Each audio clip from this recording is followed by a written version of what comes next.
根據即馬這總預算案通過啊，觀光署也宣布，平常時啊，國內旅遊大放的優待辦法，會佇咧9月7日來施行。今仔日先開放予民眾上網絡登記，原來種種優待加起來，上濟會當補助到3700。為着鼓勵民眾平常日佚佗，加上海外高消費客來台，交通部觀光署20日公布平常日國旅大數優惠辦法，主要行甲團體旅遊攏有優惠。台灣國內旅遊現在的價格都太高了，就是平日的住宿價格都太高，所以如果有補助的話，確實可以吸引我去一些地方觀光。因為我們是服務業，所以平日放假比較好放。然後如果有這個補助的話，就是可以刺激大家去國旅。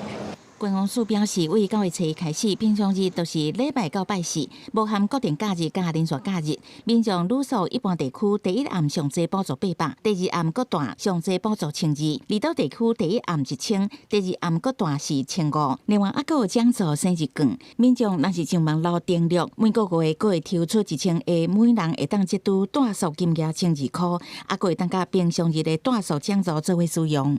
留宿跟不留宿，它的產值大概差了4倍，所以我們這次最主要是想把大家再找回來。因為呢，如果只有2天1夜的旅遊，其實匆匆忙忙。我們認為國旅最適合的就是3天2夜。若是公司舉辦員工國內旅遊2天1暝，也會當得到旅遊獎助金，每公司獎勵每團2萬塊，上濟申請6萬。另外，為了強化國際觀光動能，觀光署鎖定燈遊會展獎勵旅遊也甲未上來台。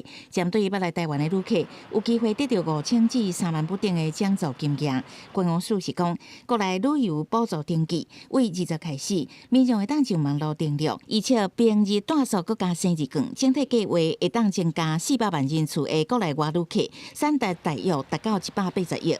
記者採訪報道。